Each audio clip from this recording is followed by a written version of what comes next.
안녕하세요. 진실의 힘 임팩TV입니다. 정의기억연대의 마포 쉼터를 관리하던 분이 6월 7일에 스스로 목숨을 끊었는데요.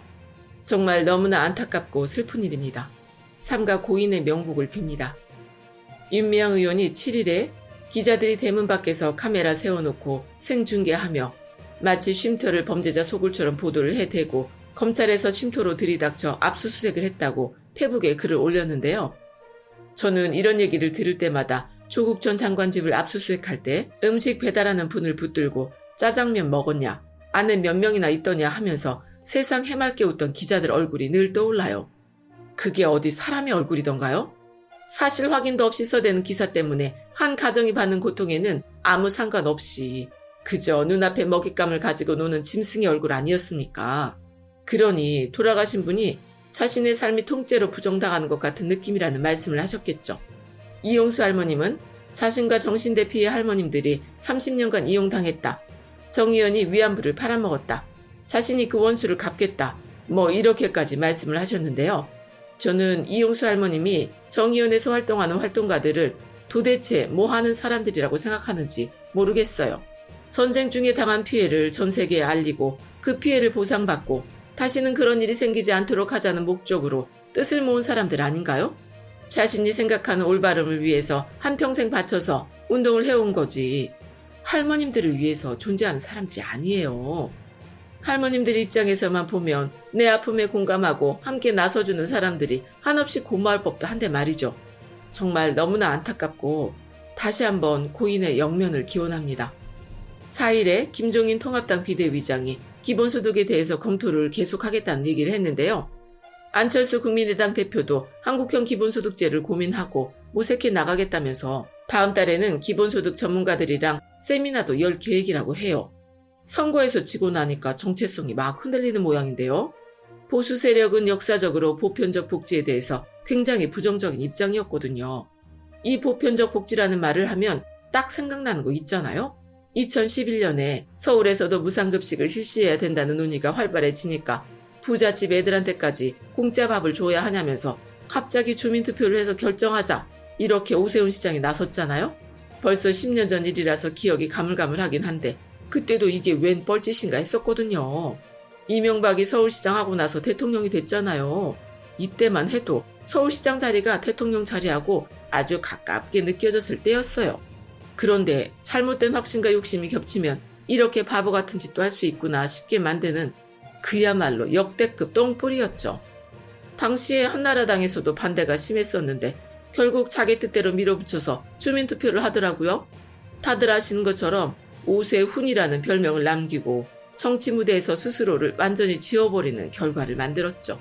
이게 보수 세력이 보편적 복지에 대해서 일반적으로 갖고 있는 생각이거든요. 부자들한테까지 복지를 나눠줘야 해? 이 말 속엔 가진 사람, 기득권, 말하자면 있는 사람들이 베푸는 입장에서 못 사는 사람들을 도운다는 의식이 깔려있는 것 아닐까요? 그러니까 자신들이 내세우는 기준에 맞는 사람들을 가려내기 위해서 행정비용이 아무리 많이 들어도 그걸 일일이 가려내야 한다는 거죠. 그걸 받는 사람들도 자기가 얼마나 가난한지, 얼마나 도움이 필요한지를 스스로 입증하게 만들어서 자기가 도움을 받고 있다는 걸 더 확실하게 느끼게 하려는 것 아닐까 싶기도 하고요. 2017년 기준이긴 하지만 이걸 한번 보면요. 전국 초중고 학생들 중에 74.1%가 무상급식을 받고 있는데 전국에서 세종시가 88.4%로 무상급식 실시율이 가장 높고 대구시가 55.3%로 가장 낮다는 거예요. 전국 자료가 안 나와 있어서 2015년 자료를 다시 한번 볼게요. 중학생만 놓고 봤을 때 전국 무상급식률이 68.7%인데 이걸 시도별로 나눠서 보면요. 광주, 세종, 경기, 강원, 충북, 충남, 전북, 전남, 제주 지역은 100% 무상급식을 실시하고 있고요. 서울은 국제중이랑 체육중학교를 제외하고 99.6%, 경북은 읍면 지역 이하 중학생이 34.7%, 부산이 3.1%, 대구 6.5%, 인천 0.3%, 대전 0.4%, 울산 3.2%, 경남 3.4%라는 거예요. 유독 보수 성향이 강한 지역에서 무상급식 실시율이 낮은 게 과연 우연일까요? 원래 보수 정치인들은 보편적 복지를 싫어해요. 이번에 재난소득에 대해서 30% 정도가 반대하는 걸 보면 보수 지지자들도 마찬가지인 것 같고요. 그런데 갑자기 김종인이랑 안철수가 기본소득제도를 꺼내 드니까 어라? 싶은 거죠. 물론 보편복지에 대해서 논의가 더 활발해지고 여러 정치 지형에서 실현 가능한 이슈로 떠오르는 건 좋은 일이죠. 말만 하는 게 아니라 진짜로 실행할 마음 자세가 돼 있다면 말이죠. 잠깐 딴 얘기인데요. 일본 사람이 트윗에다가 한국 급식이랑 일본 급식을 비교하는 사진을 올렸어요. 여기 왼쪽에 있는 게 우리나라 급식이고 오른쪽이 오사카에 있는 어떤 학교에서 나온 급식이라는 거예요. 일본은 공립학교에서만 무상급식을 하고 일반 학교는 선별적으로 무상급식을 실시한다고 알고 있거든요. 그러니까 저게 돈 주고 사 먹는 급식 수준인 거죠. 물론 맨날 저렇진 않겠죠. 오사카 정도면 정말 대도시인데 코로나 사태 때문에 영향을 받은 건지 매일 저럴 리는 없을 거예요.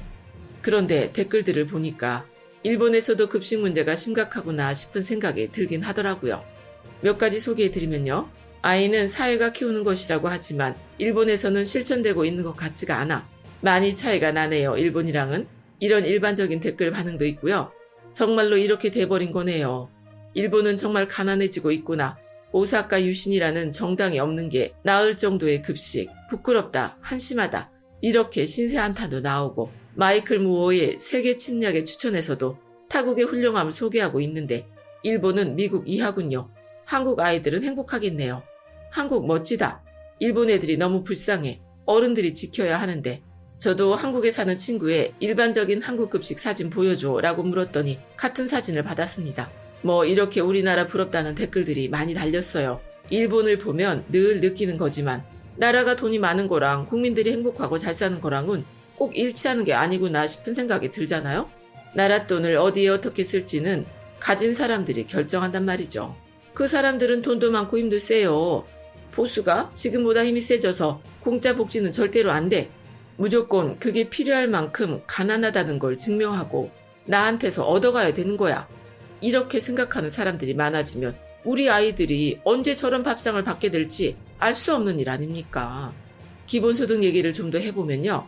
이게 이론적으로는 18세기에 토마스 페인이라는 철학자가 주장하면서 시작이 됐어요. 실제로 우리 사회에 적응이 가능한지 따져보기 시작한 건 20세기가 돼서였고요.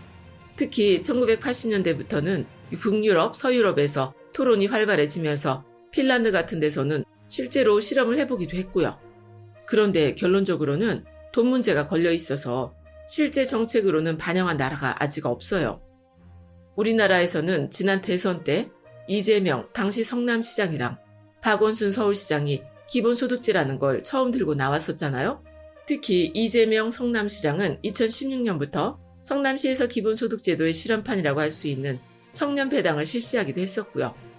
박원순 시장은 아동수당, 청년수당, 실업부조제 뭐 이런 식으로 전생의 주기에 맞춰서 수당을 지급하는 한국형 기본소득제를 제안했었어요. 그런데 뭐 애들 밥 먹이는 문제로도 몇 년을 싸우고 아직도 제대로 실행이 안 되는 지역들이 있는데 이게 논의가 제대로 될 수 있는 분위기가 아니었잖아요. 얼마 전까지만 해도 말이죠. 코로나 때문에 분위기가 정말 많이 달라졌는데요. 코로나로 인해서 전 세계적으로 사회적 안전망이 얼마나 큰 가치가 있는지를 다시 한번 생각해보는 계기가 된 거예요. 경제적으로 제일 취약한 계층이 가장 먼저 무너지기 시작하면서 그게 경제 전반에 미치는 파급력이 얼마나 센지 우리 사회가 강제로 느끼게 된 거죠.